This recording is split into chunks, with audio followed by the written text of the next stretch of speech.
Yes, people, welcome back. Team Talk TV, episode 70. Just three of us on the show today. A quiet one, not really too quiet because we've got a lot to talk about. We've got Coach and Ibs, the main guys. Obviously, last week weren't happy when I said it was better, much better. Make sure you check out the previous podcast. Each week comes out every Monday, and yeah, here we are talking about the Premier League and the FA Cup. A bit of a strange weekend. Obviously, some teams playing in the FA Cup, some teams in the Premier League. And my beloved Liverpool team had a week off, so some teams obviously missed out.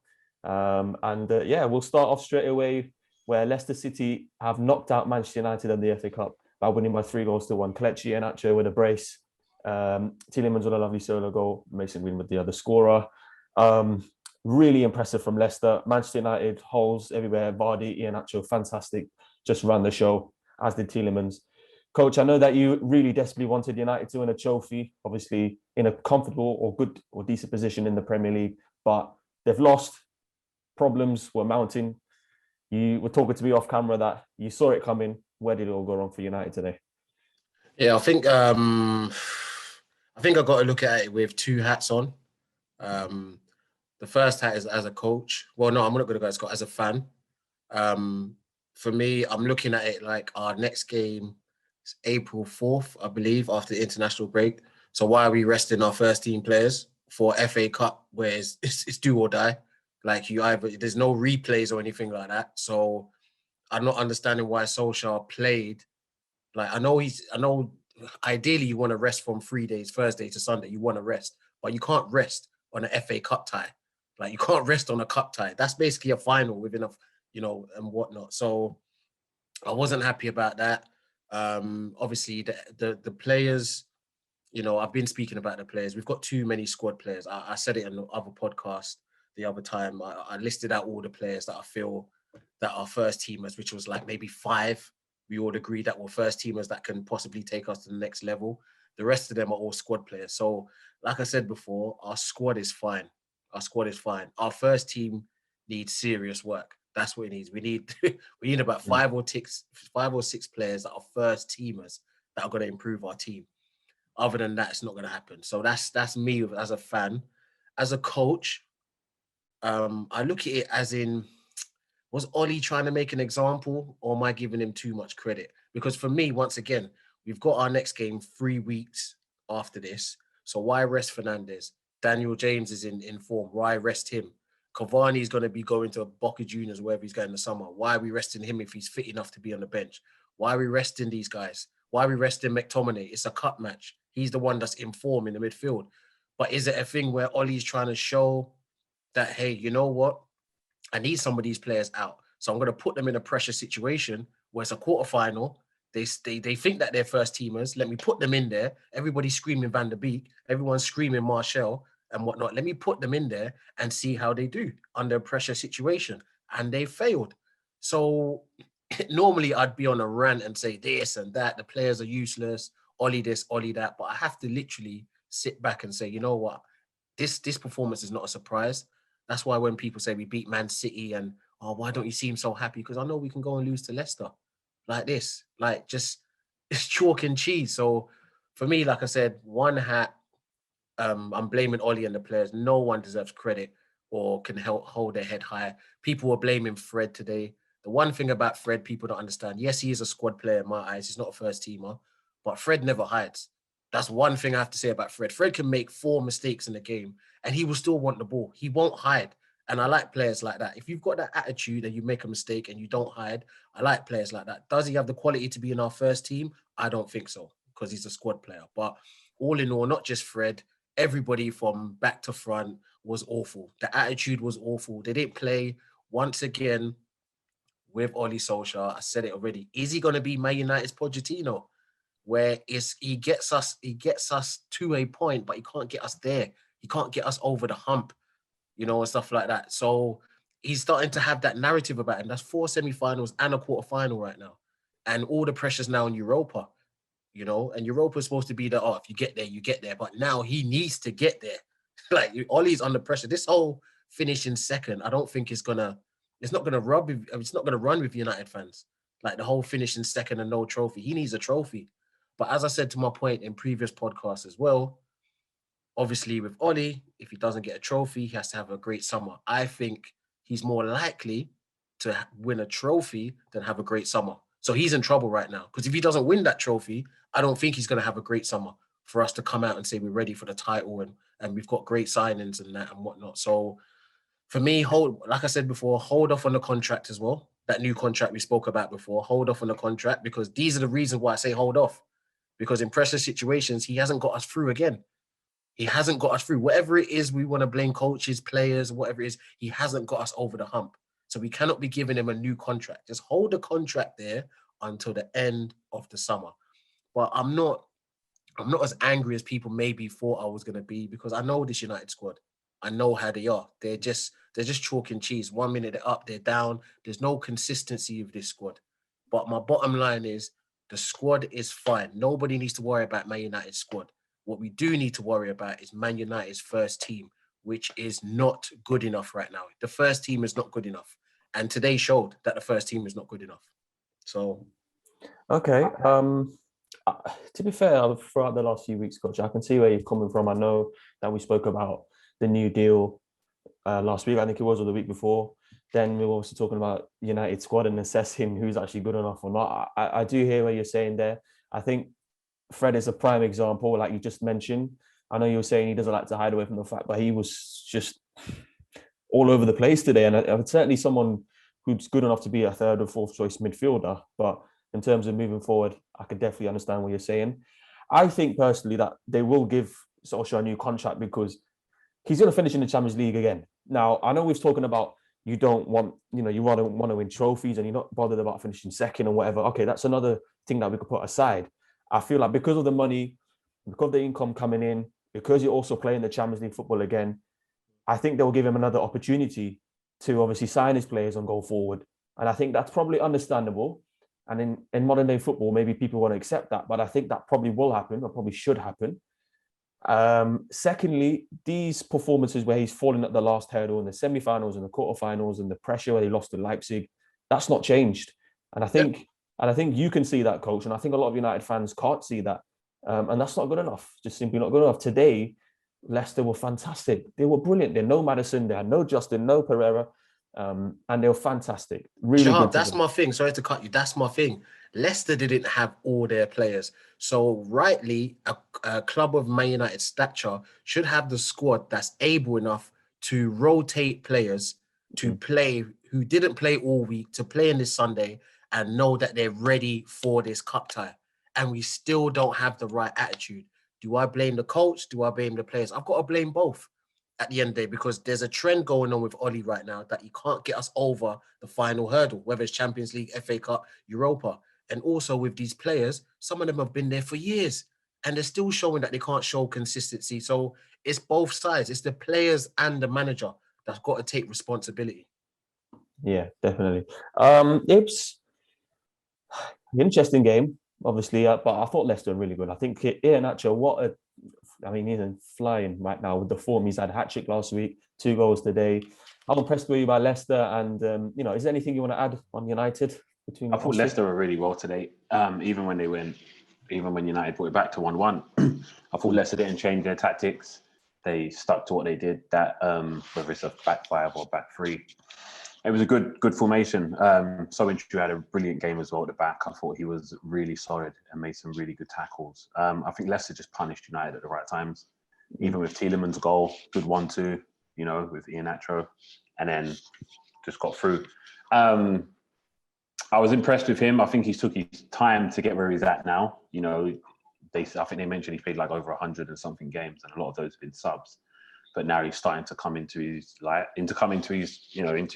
form, and with Vardy not getting the goals, someone needed to step up, and that's what he's done. So maybe Vardy's starting to slow down, or maybe Vardy can get his goal scoring form back, and then they can be a good strike partnership. I think what Brendan's doing with him is very good. In regards to Man United, I'd have to agree in the sense that it's international break, and yes, these guys are going to go play international football, but club football trumps this at this precise moment. So why not put your strongest team out for a game like this? Yes, people will say, it's just the FA Cup, it's a trophy, but it's a trophy that United need and Ollie needs. So for me, his team selection was wrong. I'm not understanding the diamond formation personally with the 4 central midfielders, whether it's that or not, Ollie will know. But he needs the Europa League, and I say that it wasn't. But what I would say is it's not a diamond that he's playing.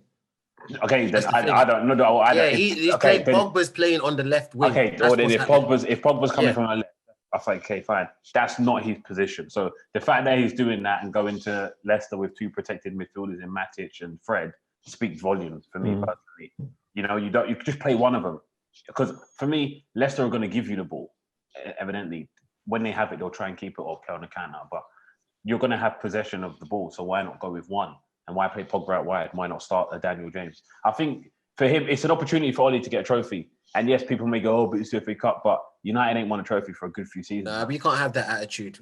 I know. I know. You can't have that attitude. Yeah, cool. Yeah. So for me, it's if whether we go back to the old League Cup, Champions League Cup argument again, it doesn't matter. Ollie needs a trophy. So if they now win the Europa League in 22nd, it is a successful season. Yeah. But if he doesn't, can you really say, here, Ollie, we'll give you another 4 years? Or can you say, look, we're just not going to give you a contract now. We'll see how the summer goes.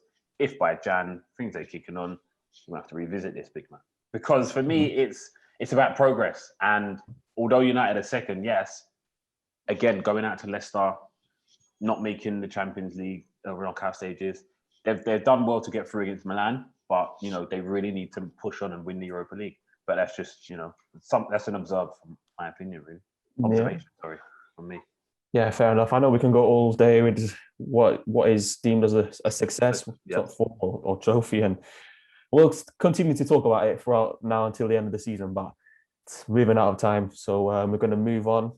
The other FA Cup games, so we'll have a reaction on the FA Cup draw, but sadly none of our teams are in it. So Chelsea, they won 2-0 against Sheffield United. I mean, bit of a scare. Sheffield United missed 2 sitters, McGoldrick, but they are through to the next round. They will play Manchester City.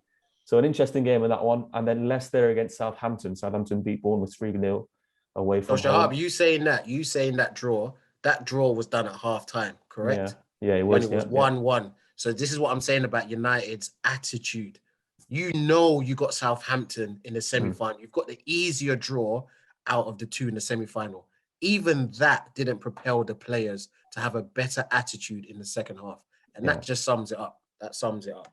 Yeah, it was a strange one to put at half time. But yeah, they would have known, definitely, for sure. 100%. And so an interesting one for that one. City v Chelsea, I mean, that probably would have been fit enough to be the final. No disrespect to Leicester and Southampton. Who do you think's going to win these 2 games then? City, Chelsea, or Leicester, Southampton? Personally, I'd probably go for City, but I don't think it will be as like a walkover. Chelsea can, you know, play well, and their defensive performances have got a lot better. So it could be a tight contest. But I'm happy that it's going to be a Leicester or Southampton in the final. Personally, I would like Leicester to win it. You know, I feel like Brendan deserves a trophy in this country, so it'd be good for him to win that and get Leicester in the top 4, which would then be a really successful season for them. So personally, I'd like Leicester to win it, but I'd also like Leicester to get to the final. And I think they will. I think they'll beat Southampton over 90 minutes. I think City will win that based on, obviously, Pep's been backed in it. So he's got a great squad where he can rotate. I mean, his rotations are just, people don't even know he's rotating.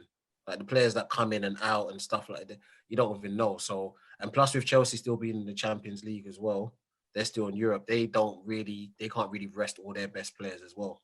But I think City has a better squad. So if there is some rotation that comes into that semi-final, I think City's rotation will be much better than Chelsea's. But it's a one-off game at the end of the day. It's just one-off. You don't know what can happen on the day. So, but from looking at both squads, I'll go with City.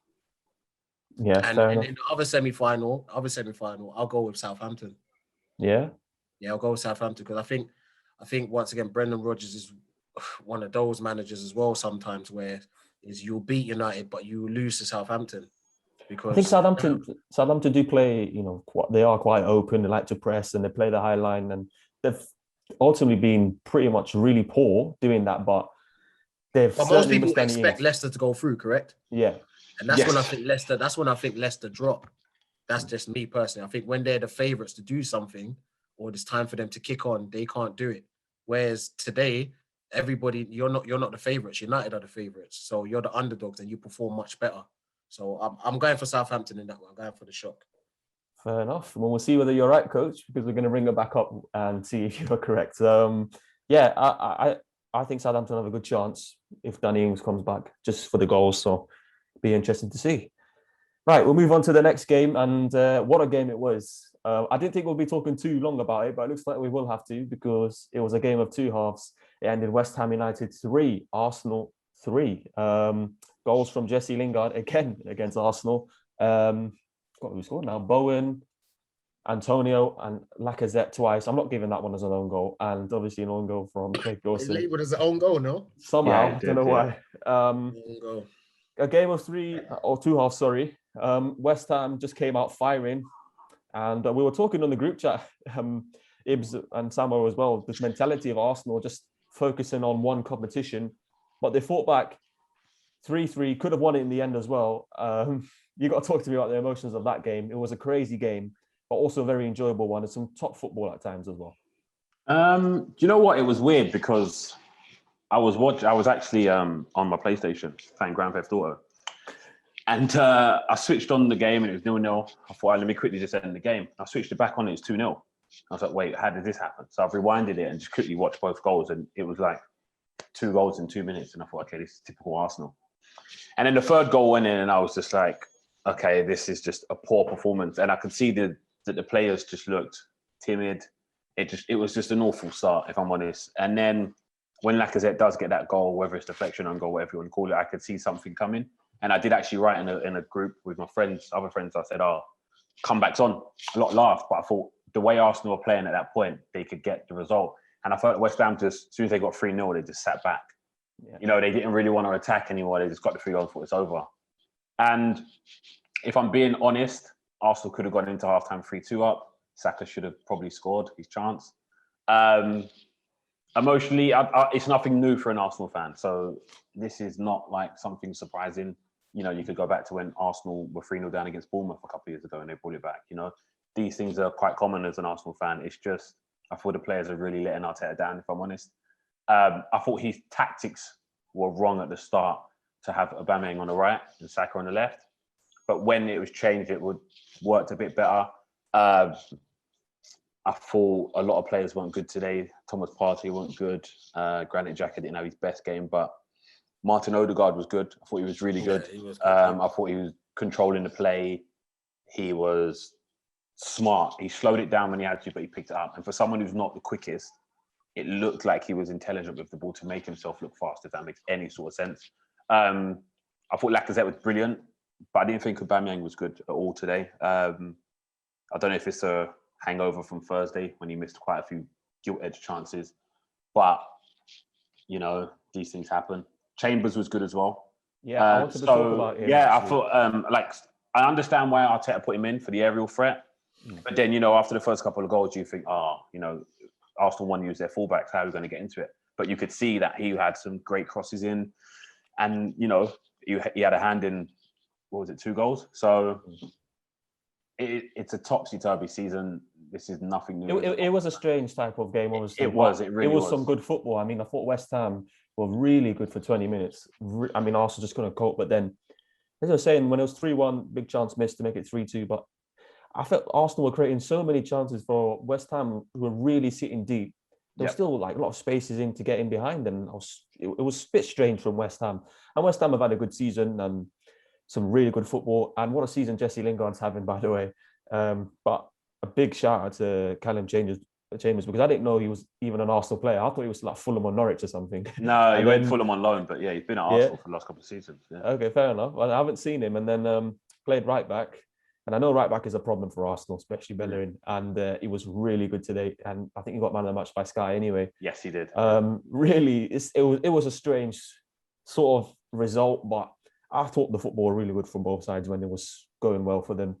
Obviously, it's been a good week for Arsenal in terms of progressing to the Europa League. I know you lost that game 1-0, but I think Olympiacos had to score 3. It was never really in doubt and then he scored the 3rd goal away.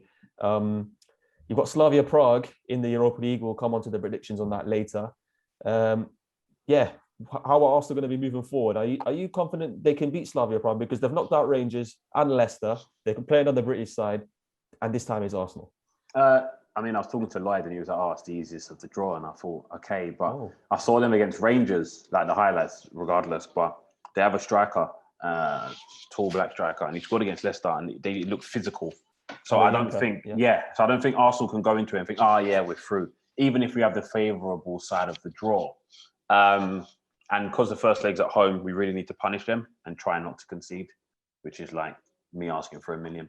So for Arsenal not to let in a goal is going to be very difficult, because you don't want to give them even the fact that even if we were to win 3-1, they have that away goal. Arsenal really need to kill the game in the first leg. But I don't want now Arsenal to turn up for that game like they would, but then still sack off the Prem like they are. Because although we're not chasing top 4, a few weird results and you might get 7th or 6th, you know? And I feel like Arsenal still need to push for that as well as the Europa League. Sharp, can I just go back to the game? Yeah. Quickly. It was a very entertaining game. The one thing I wanted to point out was when Arsenal are ready and Arteta feels that they're ready, because right now, any realist Arsenal fan will tell you that they're a big club, but they're not a big team. That's what it is. They're a big club, but they're not a big team. Now, in order for them to continue to be that big club and transition into a big team, there's something vital that people think that I'm nitpicking at it, but this is what top teams do.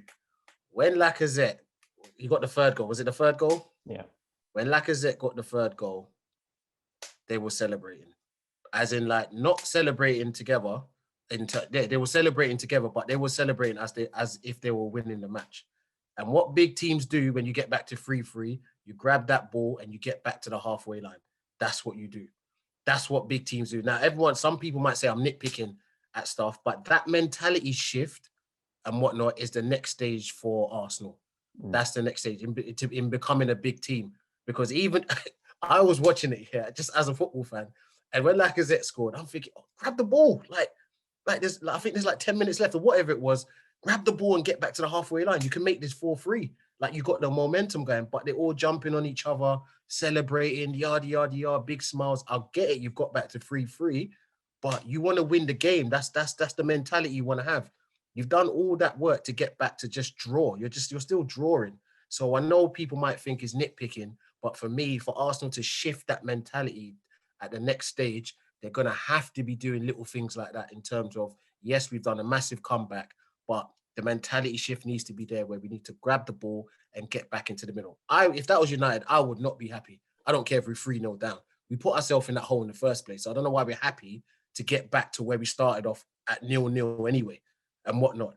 Shift that mentality and get back to the halfway line so we can get this winner. Because Arsenal, it was only one team that was going to win. If anyone was going to score, it was Arsenal. It was only one team. West Ham was shell-shocked. You can see David Moyes' face on us. He was blaming the ref, getting this and blaming the fourth official. When you start doing that, you know your back's against the ropes at the end of the day. So I just feel with Arsenal as a neutral, to start becoming a big team, that mentality shift needs to come.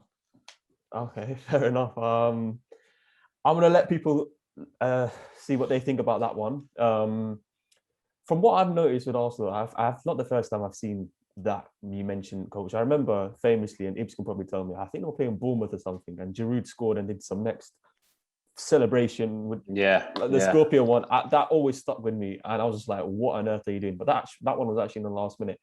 I think that I was even angry at even going back to United. Daniel James did that one time. When he first came to the club. Palace, scored an equaliser, then he went to the fans and done the Mbappe sort of a celebration. And it was like, mate, it's 1-1.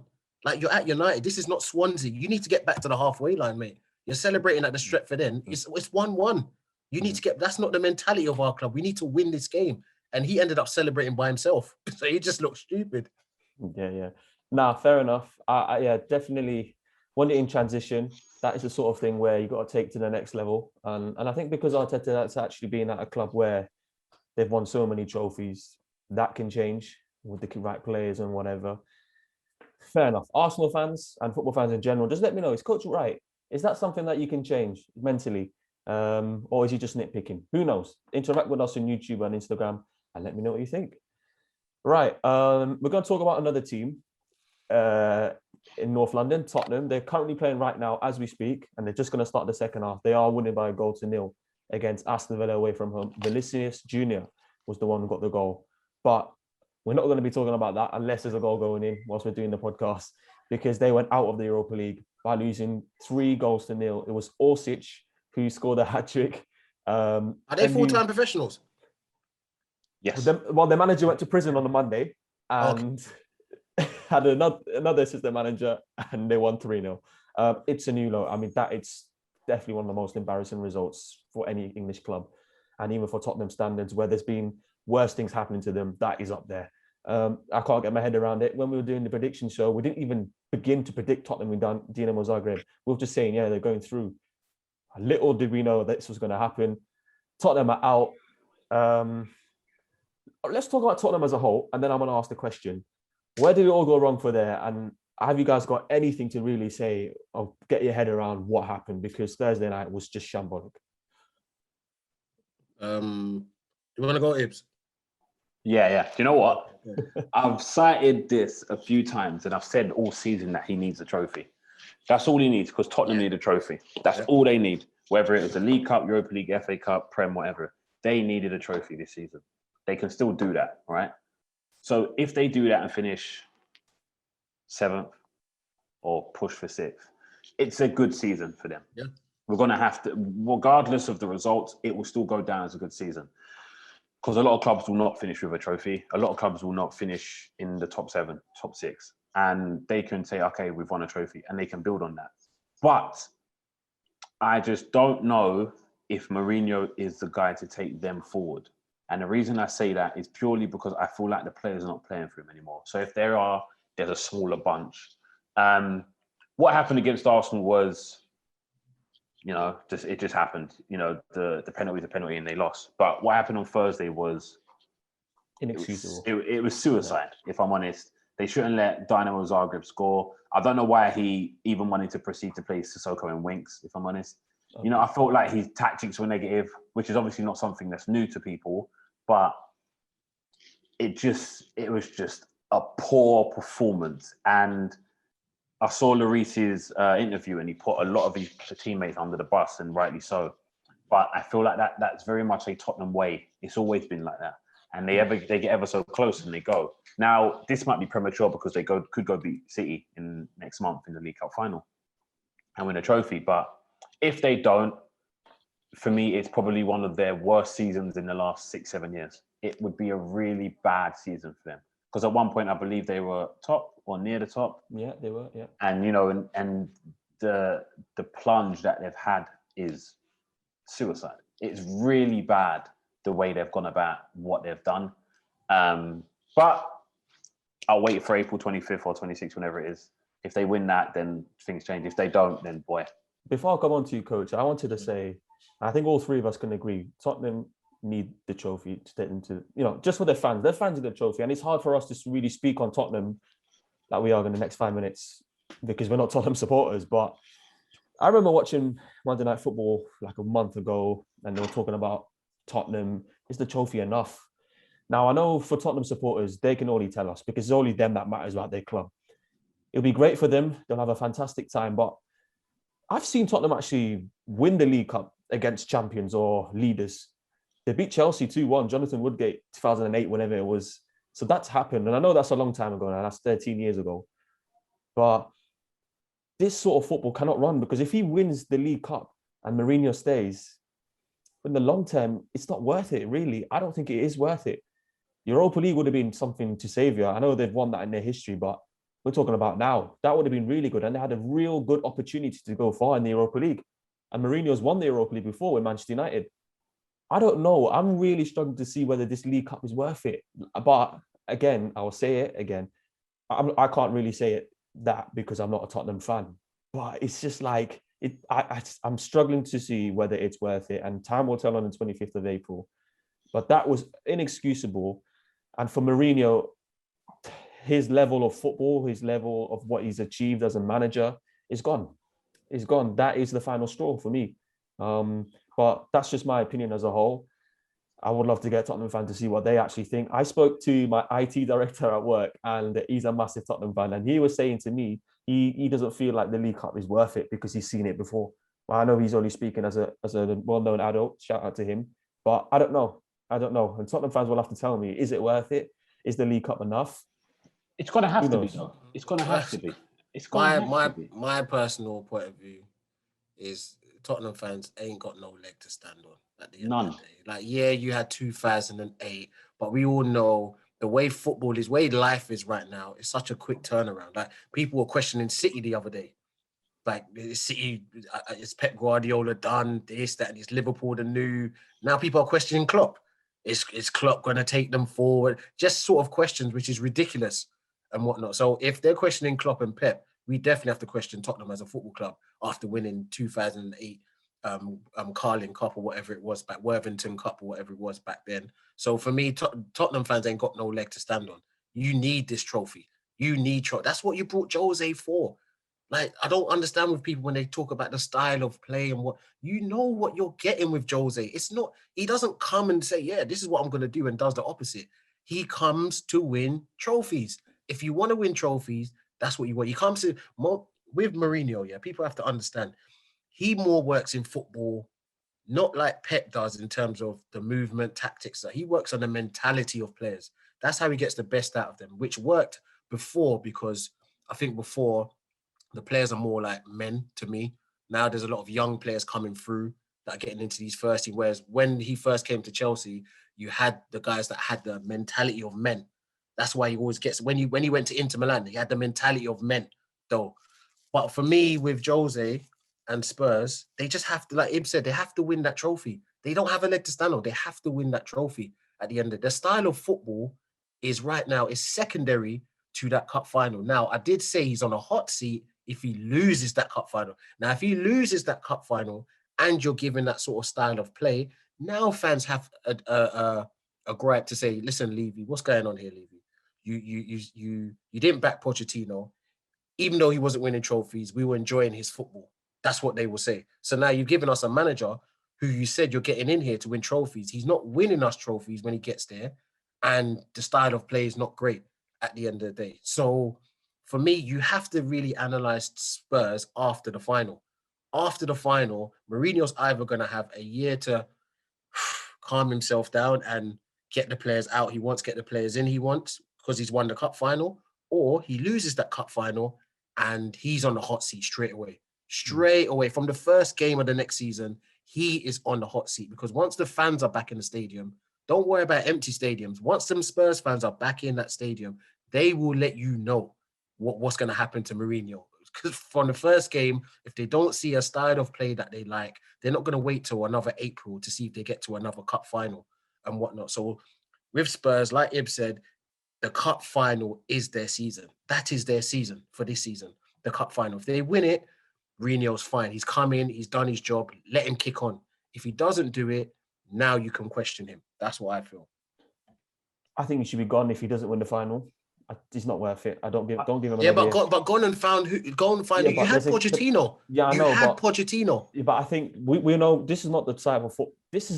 We've always seen Tottenham in the last 5-6 years, or even with Tim Sherwood, whatever. They play football. They're not playing football. It's deep. They're sitting back. I'm saying someone like Nagelsmann or Jesse March or someone like that, someone exciting. We can see what Tottenham do with these players. And I'm not saying that all of these players are good enough, or most of them are good enough. I think a lot of them are past their sell by date, someone like Alderweireld or whatever. But for me, if he doesn't win, he has to go. He has to. And his football it's not acceptable. But Shahab, at some point, some of these guys have been there for the whole 5 years that Pochettino was there. And he didn't get you over the hump. Now a new manager's come in who's proven to win trophies everywhere he goes, whether people like his style of football or not. Now this guy's not good enough. At some point, you have to look at who is the common denominator there. Number one is Daniel Levy. Yeah. Number two are most of some of these players. Are they good enough to take you to the next level? Like, we can get all this style of play and whatnot. Guess what? Pochettino had a great style of play. He got to the Champions League final. He had a great style of play. He got you into the top four. And these players still couldn't get over the hump. So what makes you think another manager is going to come in and just change things like that? I think you've got to change some of them players. I think some of them players got to go. Of course not. I mean, obviously there's players not good enough there, and players who've been there for a while, Alderweireld, Lloris, Aurier, it's not good enough. These guys, they're not good enough. Yeah, they're not good enough. They're not good enough. Yeah, I mean, that's just my point. We'll see. 25th of April is going to be interesting there, and then we'll be here on TeamTalkTV talking about our opinions as well. But Tottenham supporters, let us know who's right. What do you feel about your club? And do you feel that it is enough for Mourinho to win the League Cup on April 25th? Right, we're just going to talk about one other club. Then we'll come on to the Champions League and Europa League draw, start 7-0 and a bit of boxing at the end as well. We're going to talk about a team at the bottom. I really wanted to talk about Newcastle United and Steve Bruce, so we'll spend 5 to 8 minutes on that. Newcastle lost 3-0 on the weekend away from home to Brighton Hove and Albion, who were the other team. I think it was 17th at the time. 2 wins in 20. Steve Bruce under the cosh. I can go on and talk about Newcastle as a club and Mike Ashley and all of that stuff. What an absolute shambles that club is right now. Absolute shambles. I will speak, or try to speak for Newcastle fans as a whole. Huge respect for them. I mean, they don't deserve it. Then there's no fans in the ground. They've already been boycotting going to St. James's Park. It's grim up north, as you were saying off camera, Ibs, and they've got the football to very grim up north. Yeah, and they've got the football to really excite them. They've always been an exciting side since Mike Ashley took over. In the 90s, coach, you can tell me. Aspria, Kevin Keegan, those guys. Yeah, and even when I was watching Aspria and that. Yeah, but even when I was watching them, I remember watching Clivert coming into the clubs, Nobby Solano, them guys there. Peter Beardsley. And now it's an absolute shambles. They're not playing good football. They've won 2 out of 20. They are facing the drop right now. And in the final game of the season, they've got Fulham in the Premier League, who are the other team they are fighting with. Brighton have been unlucky. I think they will stay up, or maybe to you guys. I think so. Ibs, you have to tell me what you think about Newcastle United, and I'll go on my rant on Mike Ashley later. I feel like bar the season Keegan had that rant with Fergie, they've been an absolute shambles of a club. And what was that, 96, 97, when, they lost 4-3 at Anfield when Collymore scored. They've been an absolute shambles of a club. Shearer went there, for me, wrong decision. They brought in Kevin Keegan like he's this saviour. The guy flopped at England. He flopped at Newcastle. Newcastle ain't won a trophy for like 60 years. It's a club where their fans, I know you said, their fans deserve more, but their fans think they should be top 4. But the reality is your club should be in the Championship or fighting for relegation as per. They are not, they remind me of a Sunderland. They remind me of, even in a way, they remind me of like an Everton, not in terms of their relegation, whereas in regards to their fans, thinking their team should be great. But the reality is you're not. Can I just stop you? Go on. Yeah. I don't think, if their fans do think they should be in the top 4 fighting for Europe, I think that's a stretch. But it's not, though. But this is a club that should not be 17th. This is a big club in this country. It's a big club. It's a massive club. It's one of the biggest clubs in the country with one of the biggest stadiums. St. James's Park holds 52K or something like that. But you can see from when Alan Shearer took them down, whatever season that was, they've been such a topsy-turvy team. They had Demba Ba and they had Papa Cisse. They finished 5th that season with Padre. But before I may continue, who is the underlying factor of that? I know you're going to say Mike Ashley, but it's not like Newcastle haven't spent money. And this goes back to you can blame Ashley, but if you look at a lot of those signings, like who bought Joe Linton? Like, come on, Steve Bruce. I know, but this is what I mean. Why is he buying the players though? I don't think Steve Bruce is buying players. Okay, then there must be a technical director. That's what I'm saying. Because Mike Ashley is not going out there and saying, "Let's go get Joe Linton from wherever." But he's appointing these guys. If you're appointing these guys, so he appoints the guys to say, cool. So he's appointing the guy. It's like Woodward at your lot and how we had Gazidis at Arsenal. But surely, if you look at their signings, I can go back. They bought Gabriel Oberton. They had Sidney Malveau. They've had Paul Dummett. They've had Joe Linton. They've had Andy Carroll. They've had... there's so many players who have gone through. And it's poor. Dwight Gale, Ryan Fraser. It's just poor. Their recruitment has been so poor that everyone's going to blame Ashley. But Ashley spends. You've got to look at the team. You've got to I'm not gonna let you get away with that. No, listen. I'm not saying you can't blame Ashley for some of it, but he doesn't take it all because it's for all of it. It's for all of it. No. Do you know why? Do you know why I say it's for all of it? At one stage, were they not doing really well with Rafa? Yeah, with Pardew. Under Rafa, under Rafa, he said. And Rafa let it be known that, listen, if we want to kick on as a football club and I want to stay, we need to put some things in place where I know the structure of the football club can move forward. Mike Ashley said, no, that's too much power for you, Benitez. So Benitez said, thank you very much, I'm off. So for me, which is one of Benitez's best moves. He should have. But what I'm saying is that it all comes down to Mike Ashley. Even this whole sale. Is the club getting sold? It's getting sold on Monday. Then it's down on Wednesday. Then another group comes in on Friday. Yeah, I'm going to sell it on Sunday. No, next 2 weeks. What I'm saying is that with the fans, the dedicated fans say that Newcastle as a football club don't deserve them fans. Because football's everything to those people up there. Oh, 100%. Everything to those people. And they put their money, they put their hard-earned money into Newcastle every single season without fail. Relegation, championship, they're getting 52k in there and all that sort of stuff. Yeah. So for me, they don't deserve the fans that they have. But at the same time, the fans are doing all they can to get Mike Ashley out. At the end of the day, they're venting their frustration. They're trying to do their protests and whatever. But for me, until they sell that club, because for me, I think Newcastle is one of them clubs where they can be an Everton right now. You see how Everton have kind of kicked on since they've got that new ownership. Because he's come in, he's put money in the club, his own money in the club, and they've got a bit of structure there at Everton. I think Newcastle are one of those clubs.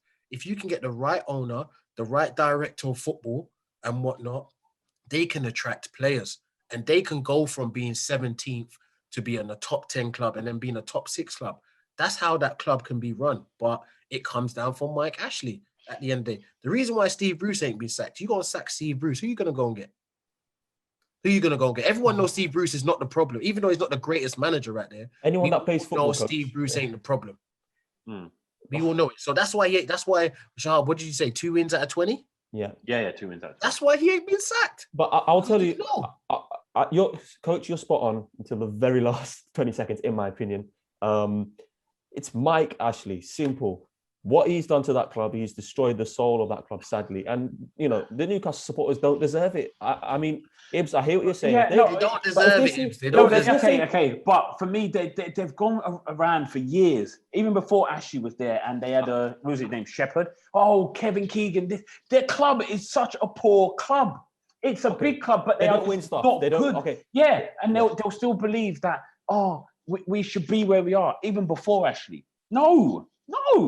So it was there before Mike Ashley. Can we agree they shouldn't be 17th? Oh no, they should be like where, I don't know, top 10, like Everton or Leeds or something like that. Yeah, but they're not. Okay, fair enough. We're gonna move on. I am really intrigued to know what Newcastle supporters think and you guys as a whole. I want to come on to Steve Bruce, what you were saying. Steve Bruce is not fit. He's not fit enough to be Newcastle's manager. Poor manager. He was like Villa. You don't say that, yeah. But what I'm saying is that that's like, I think you're lucky to have a manager that wants to come and manage that club as the way it's run right now. That's why he ain't been sacked. Yeah, if he had a proper owner there, he would have been sacked. He would have been sacked right now. Yeah, of course. But guess what? Look at the optics of sacking him now. Do you know how terrible that would be? Right? Everybody knows that Bruce is getting away with stuff, and he knows it too, because he can just blame the hierarchy, and all the fans are going to believe him that the hierarchy ain't there. That's why it's unstable from top to bottom. Blah blah blah. That's why they can't sack him. Because the PR would be horrible for Newcastle if they sacked him and blamed him for what's going on the pitch when all the fans know is up top.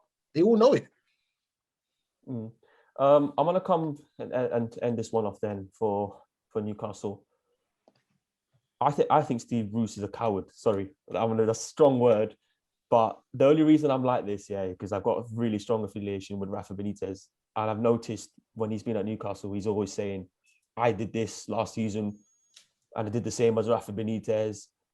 I think him saying that is a big reason why I think he's still in the job with Mike Ashley also, because Mike Ashley says, okay, you've done what Rafa Benitez has done. You've not really complained, or maybe he hasn't, or maybe he has, I don't know. I think for him to try and bring down Rafa Benitez and still be in this job with 2 wins out of 20, I could take them down. Rafa Benitez was at Newcastle when they got relegated, but he was in the underlying factor. He is very, very close to getting relegated. And also, when he comes out in the media and says, I saw good signs today, I saw us play some good football. You've won 2 in 20. What good signs have you seen? He is deluded. Anyways. Listen, he's not the greatest manager. We all know that, but he knows right now, my favorite phrase that everybody knows, he's playing with house money right now. That's what he's doing. He's playing with house money. You cannot, even if you sack Bruce, he knows that people are not going to look at him as the underlying factor why he's got 2 out of 20. Everybody knows that. So that's why they're not sacking him right now. And even if they do, I think he'll be cool. He'll probably go and find another job based on, because I don't think they'll judge him off Newcastle. Everybody knows the mess Newcastle are in. So they won't even judge someone like Bruce off Newcastle. I don't think Newcastle have many good players, sadly. Callum Wilson, who I'm a big fan of, is injured. I think it is impacting them in this race to stay up. So, yeah, let's wrap up the relegation thing. So I think it's fair to say Sheffield United and West Brom will go down. Who do you think will be the 18th team? Fulham, Newcastle, Brighton, or even Burnley? Which one would you guys say will go down? I mean, personally, I'd love it to be Burnley, but I think they'll just make it. It's really a fight between Fulham and Newcastle, I think. Watching Brighton yesterday, I think they'll be fine. So I think it'll be one of those 2. Oh, wow. Is that close? Yeah. I think I think Newcastle might go down at this rate. I do. I think they will. I think Newcastle are gone. They're only 2 points above the relegation zone. Yeah. And Fulham were looking destined to go down ages ago. They picked up some form, some wins. Disappointing result on Friday night. It was a big opportunity to pick up 3 points against a Leeds side who are so unpredictable. But I think it was a deserved win for Leeds as well. But still an opportunity to Fulham because Newcastle lost the game as well. So, guys, let me know who you think will be the 18th team in the Premier League and the 3rd team to go down, in your view. Right, we're going to talk quickly about the Champions League and Europa League draw, then start some and sell before we come on to the boxing. Champions League draw. First one, Manchester City against Borussia Dortmund. Obviously, City won 2-0 against Mönchengladbach, 4-0 in aggregate. I think it was a good Champions League draw. It's Man City against Erling Haaland. He was going through. Do you think Dortmund and Haaland can put a dagger in Man City's hearts? And can City actually make the quadruple as well? I mean, what are you guys thinking on that draw? Dortmund will not win. I will put my absolute house on it. They are going to get spanked. Yeah. Okay. Spanked. Their defense is not good enough to handle German teams, let alone City. So for me, they're not. I think Haaland will probably score and he'll give them a torrid time. But if you look over 180 minutes, Seville had their chances, and Seville probably kicked themselves for not even going through. So as Coach mentioned earlier, the rotation that City have is a joke. So for me, I just feel like they're going to really give Dortmund a hiding. But I think Sancho will probably look at this game and think, I need to show out. I really need to play well. Yeah, I hope Dortmund can keep it tight in games and Haaland comes alive and does everything. It's such a shame that these Champions League games have got no crowd. It really is. Coach, you think Man City or Dortmund? Who are you going for? I'm just going to go to the opposite of what Ib said. Just because Dortmund are so much like no one's expecting them to do anything. They probably will do something at the end of the day. I think they play better as the underdogs. I think with Sevilla, once again, that could be a 50-50 tie when you look at Sevilla and Dortmund. You don't know this, that, and the other. But when it comes to Man City and Dortmund, straight away, the way Man City have been playing, you're going straight Man City straight away. And I think that will fall into Dortmund's hands and whatnot. But also, I have to agree with what Ib said. They can't defend to save their lives. Yeah. They just can't defend. And if you can't defend, it's good night, Irene, man. Seriously. So I think City, I'm going to go for Dortmund. I'm going to go against the green and I'm going to go for Dortmund. Yeah. Come on, Dortmund. Let's see what happens. Porto against Chelsea. So Chelsea probably, I don't want to disrespect Porto, but fortunately, I think you fancy Chelsea, but I don't think it'll be. I'll go for Porto. I think Porto. Yeah, I just don't know. I just think it'll be. I don't think it'll be an easy tie, but I think Chelsea will get in over the 100 minutes. I'm going for Porto. Okay. A repeat of last season's final, PSG against Bayern Munich. Really looking forward to that one. boys, who do you think is going to go through on that one? I'm going Bayern. After seeing Bayern go down to 10 men and still win 4-1 for me, I just think they're going to win. Yeah. I think they're going to win. Huge game. I think Neymar will be back for that one, hopefully. Yeah, I'm sure he will. And Pochettino is really struggling to. I mean, from what I've seen, I don't think PSG are top of their own league. No, I think Lille are top. Lille are top, yeah. But I think he is struggling to win. I think he lost to 19th place Nantes. Don't know if I've even said that name correctly at home. And I watched the highlights of that one. But anyways, time will tell. Mbappe, Neymar back in the side. I think Bayern will do it just about. And lastly, my favourite, or my actual team, Liverpool, will play Real Madrid in the Champions League final. Before I say Champions League final, Champions League quarterfinal. Oh, I get excited, Sharp boy. I get excited there. Yeah, you need to be careful. After the Champions League final 2018 hurt me. But yeah, what do you guys think on that one? I mean, me as a Liverpool fan, I'll say what I think could be the factor. But I think in terms of the big, tough teams on paper, I think Real Madrid might have probably been the fifth one of the choices. So who do you think will go through in that one? Real Madrid. I'm going to be very honest here, and I wouldn't be surprised if somehow Liverpool got to the Champions League final. Well, we've done it. I honestly mean that. Not as long as they avoid Bayern Munich, then yeah. But they do. They avoid Bayern Munich to the final.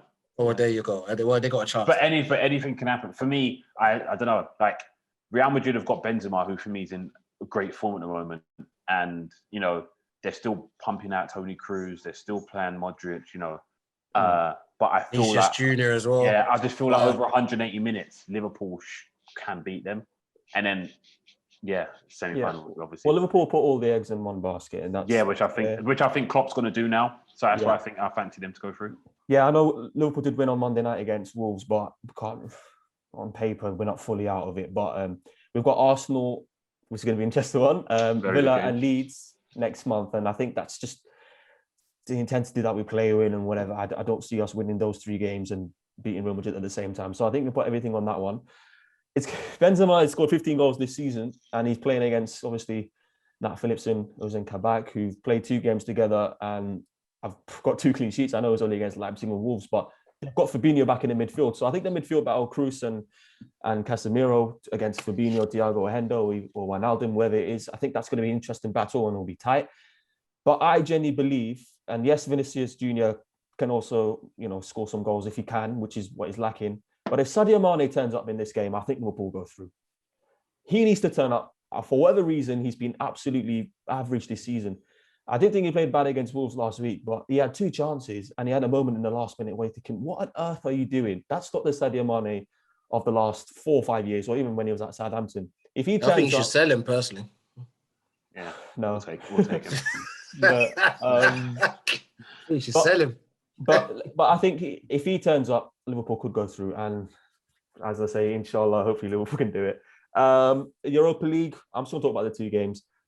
Granada against Man United. Were you happy with that draw, Coach? No, not really, because Granada we're expected to beat them. Anytime we're expected to beat someone, they beat us. So I would have rather had a Roma or Ajax, to be fair.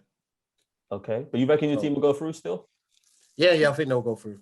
Oh, okay, fine. And Arsenal v Slavia Prague. This is a tough one. I really do think it's a tough one. But I'm really disappointed with Slavia Prague statement, the fans, and obviously the player who racially abused Glenn Kamara. So Arsenal, do the business. Ibs, I want you to be happy beating them. But do you reckon you guys can beat Slavia Prague? Yeah, I mean, personally, I think what UEFA should probably... You're on mute.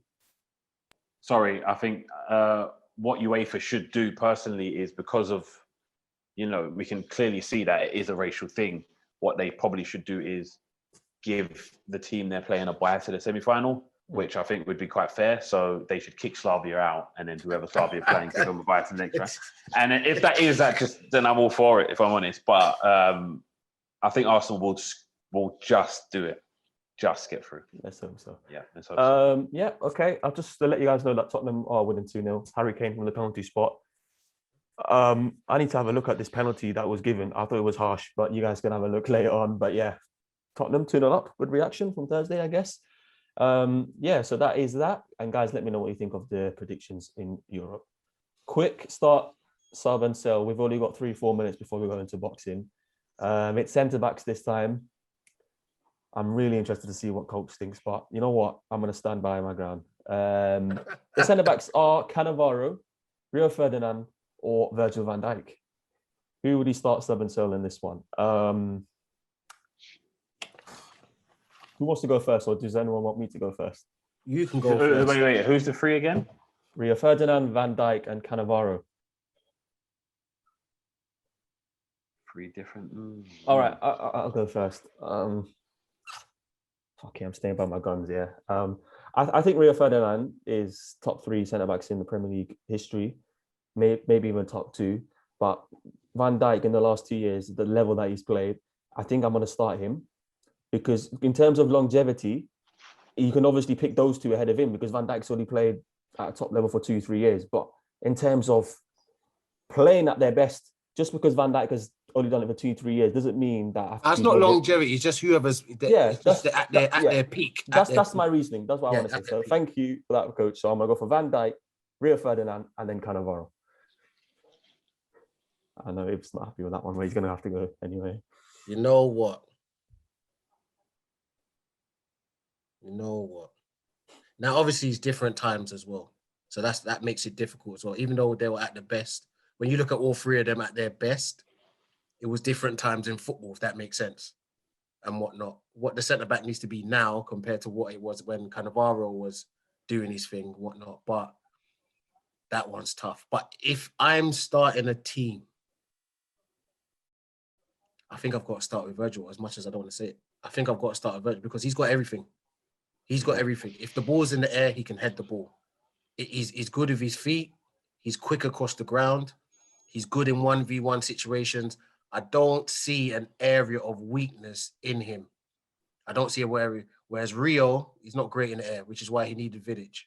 So I'm going to start Virgil. I'm going to sub Cannavaro because I think Cannavaro played in the era of Italian football where a lot of people missed out on. Like Italian football, as much as it weren't that many goals, it was about the defenders. There were big defenders in Serie A. You know, starting with the Baresi's and everyone, Nesta, Cannavaro. There were some really big defenders in Serie A in the 90s. So I'm not going to skip that because I watched that football. So I'm going to, and he's won the World Cup as well. I'm going to sub Cannavaro. And unfortunately, as much as great as he is, I'm just a realist when it comes to these football subjects. I'm going to have to sell Rio. I'm going to have to sell him. I know Cannavaro won the World Cup and he won Ballon d'Or, if I'm not mistaken. But Cannavaro is, we're talking about all of them at their peak. Cannavaro at his peak? Oof. I think guys forgot. Yeah. Guys forgot. Okay, fair enough. Ibs, your turn. I don't think you like any of our 2 answers. So let's see if you've got a different one. If Ibs can pick a weakness in Virgil's game, cool. Let me know. Yeah. There's no weakness. We're running out of time. I'm gonna have to go against the grain here, if I'm honest. And I'll start off with who I'm selling. I'm gonna sell Virgil in it. I'm gonna sell Virgil in it. I'm sorry. I'm gonna sell him. And the reason I'm selling him is because I just don't think he's as good as the other 2. Simple as that. That's it. Right? But in what way though? Where's his weakness? When you say we can see it. No, we can see it and say, oh, he ain't got weakness. Okay, cool. I don't think he's as great in the air as you lot give him. I think he's a football defender on that. He plays to his feet. I think like receiving the ball, giving that he's a good. But he's listen, commanding. He's commanding. But so was like Sol Rio Campbell wasn't commanding. Rio was a good defender, even though he wasn't shouting and screaming. He was a graceful defender. He was a graceful, but he wasn't good in the air. Okay, anyway, let me finish. Okay, cool. So I'm gonna sell Van Dijk, right? I grew up in an era where centre backs were brilliant, and I could go. There's a list. I'm gonna have to start. I'm gonna start Cannavaro. Fair enough. Can't argue that. He was, for how small he was, he handled a lot of good strikers. For how small he was. And although he might not have been the quickest, he was a smart defender, like Maldini, like Nesta. They were smart, not the quickest. So I would start him, and then I would sub Rio, who I think is England's best defender ever. You could forget the John Terrys, the whoever. Yeah. I agree with that. He's the greatest English defender for me. I agree with that. So, and then I'd have to sell Van Dijk. I can't believe it. I'm sorry. Cannavaro for me was just like I've seen him manhandle defenders and get up and say, carry on. Just that he was so good. I can't argue with Cannavaro. So good. Such a good defender. All right, if you're going to put Cannavaro, put him in, but selling Van Dijk. Oh, Sorry, anyways, man. we'll move on. 3 different opinions. It was a tough one. I was thinking... that was a good one. I was thinking with Samuel putting in Cannavaro because of the Ballon d'Or win and the fact that he's on the World Cup was an interesting one. But yeah, guys, let me know what you think. Should we start sub and sell? Oh, I thought it was going to be 3-0, but yeah. Let me know in the comments below. Right, we've only got 2-3 minutes then. Boxing. So Lawrence Okoli is the new cruiserweight champion, WBO champion, I think it was, after beating Glowacki. I think that was his name, on the 6th round knockout. A lot has been said about him, about his style, hugging people, all of that stuff. But he came up trumps, a different type of performance, a dominating performance, and a well-deserved win for him as well. 16-0, very impressive record on that one. Despite what you say about him, he has got that record. Ibs, coach, if you guys watched the fight, I mean, what do you make of Lawrence Okoli? A good professional performance. Got the job done. Good power punches. I don't think his opponent was the strongest, but you're only as good as what's in front of you. And you know he's come into a big fight because there was a lot of hype around it. Regardless if there's fans or not, this is a big chance for him to get a championship very early in regards to the amount of fights he's had. So he's done it. You know, he's succeeded in getting his world title. Now it's about the next level. You know, trying to maybe get more belts or sustain himself as a top cruiserweight. But it was a good performance. You know, to get the guy out in the 6th round is very good as well. He can be happy with his all-round performance. Very impressive. I thought Lawrence Okoli, I mean, every time I've watched him, I just fall asleep. But he was different to his game, really. And many congratulations to Lawrence Okoli. I do think that in terms of where he goes next, keep fighting the cruiserweights. I saw Sky say maybe he can move up to heavyweight. No, not yet. I think Usyk has obviously done whatever he's done, vacated all his belts and going to heavyweight. But I think he needs to just win a few more fights, and then see how he goes. But congrats to him. And Tyson Fury and Anthony Joshua, that fight has been agreed now. There's no venue yet, so I think that's the only thing, like, really stopping for it to be fully announced. Obviously, Eddie Hearn said his thing. Frank Warren, being the waste man he is, saying that he shouldn't have said that, but it's done. Where do you think this fight should be? England, Saudi, America? Sorry. No, go on, coach. Go on. I think it should be in Saudi Arabia, personally. Money-wise, is that right? Money-wise, that's what I'm thinking about because it's too topsy-turvy with the when are we allowed maximum fans in stadiums and stuff like that. So there's no point in going over all those.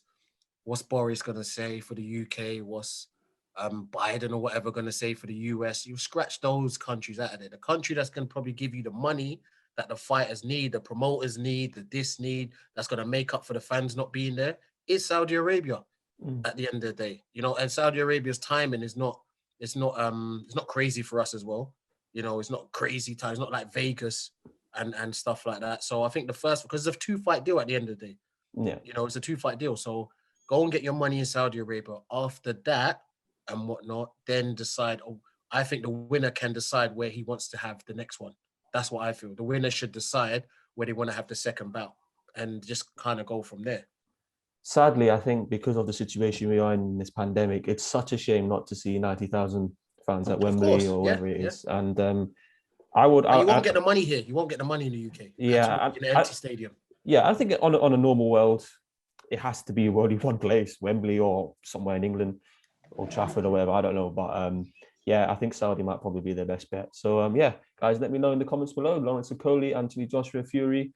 Next week, Dillian Whyte against Alexander Povetkin. So a big night for Dillian Whyte. He needs to win this one after being knocked out in the first fight with him. He's Where garbage. do you think the fight should be, though? First of all, sorry, Dillian Whyte is garbage. Garbage. He's trash. He's a trash boxer.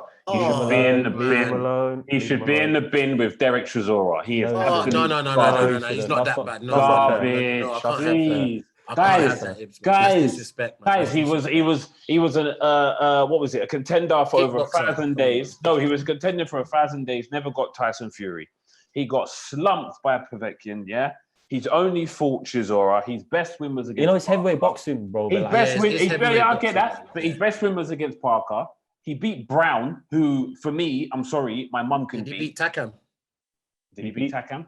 Did he beat Takam? No, that was Chisora. He beat He beat Chisora. He beat who else? Did you just say Parker? Chisora, Parker. Sounds better than And Wilder's. Brown.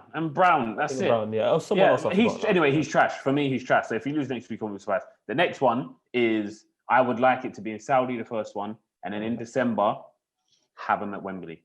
Yeah. Nice winter fight in Wembley, 90,000.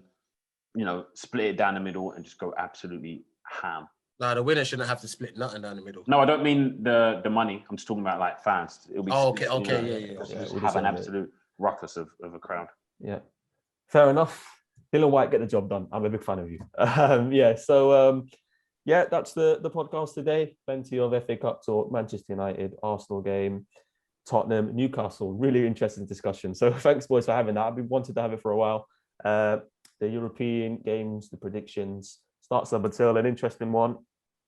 Oh, I thought Barkley's going to score. And then, the boxing as well. Subscribe to Team Talk TV. It's always a great one. Thank you, Ibs and Coach. As always. Interact on YouTube and on Instagram. I think it's international break next week, so we might not be here. And we'll be back. Arsenal v Liverpool. Ibs, not that I give two shits about it, but let's see what happens. Can't wait. All right, guys, have a nice week. Okay, take peace. Cool. Bye. Peace.